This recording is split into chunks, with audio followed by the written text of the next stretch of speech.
Do we want to go to another? Yeah, Next question? Next question then, I suppose. Wow, I'm just saying here. What, ladies, do you believe is the future of Harry Potter fandom? McGonagall or Trelawney are in her eye. Our fandom's not done. I don't know about you, but I'm still waiting for Half-Blood Prince. And two. Two more. And there's that little thing in Florida. What is that? Oh, a theme park.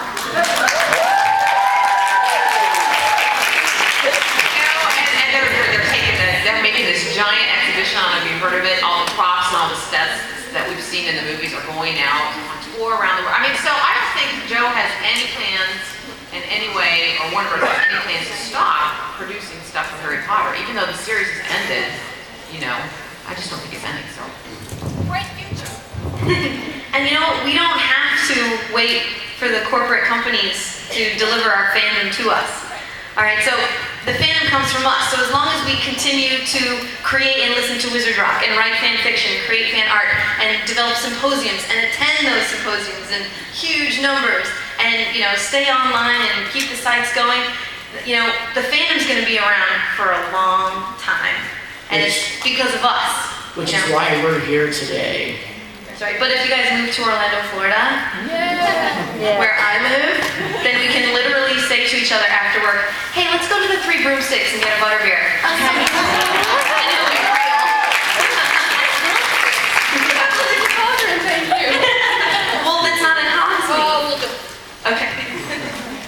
What they say. Because they're right. It's down to us. It's up to us now.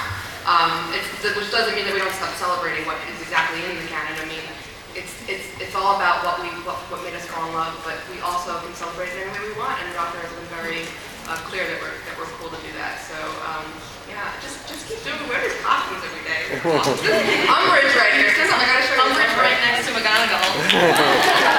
Fabulous.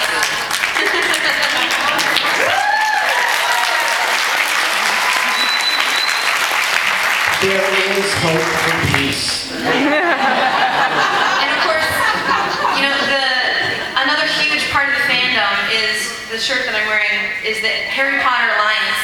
And this answers the first question, so what makes this fandom different? Well, there are many fandoms that do charity work. So the 501st and the Wolfpack, and they all do, they'll do charity work and earn money for different charities, which is fantastic, but we're the only fandom that actually has a group that chooses different political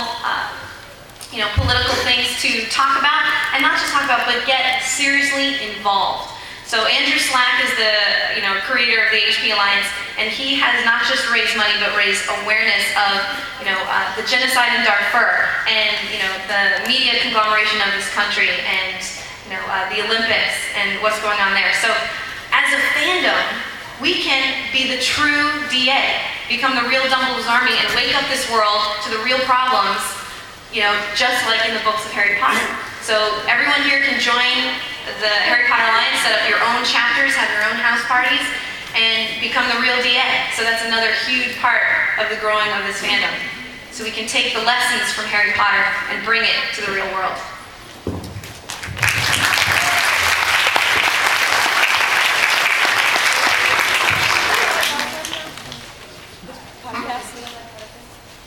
What's that?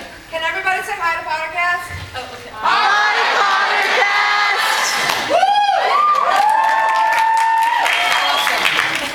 now those are two things that are impossible to follow up. But I just wanted to add on a little bit about the whole future of fandom thing, because Sue had mentioned it a little bit.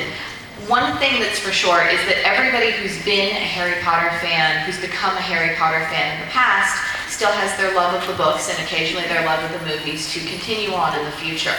And while we may not be getting new content, every experience that we have in our lives gives us a new way to look back on what we've read and what we've learned from the books.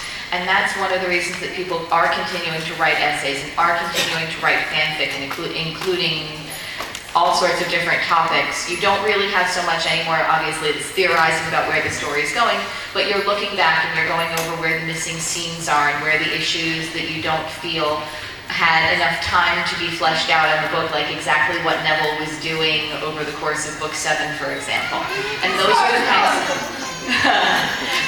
the kinds of things where we've really been allowed, we've been given a fantastic opportunity to allow our imaginations to take flight.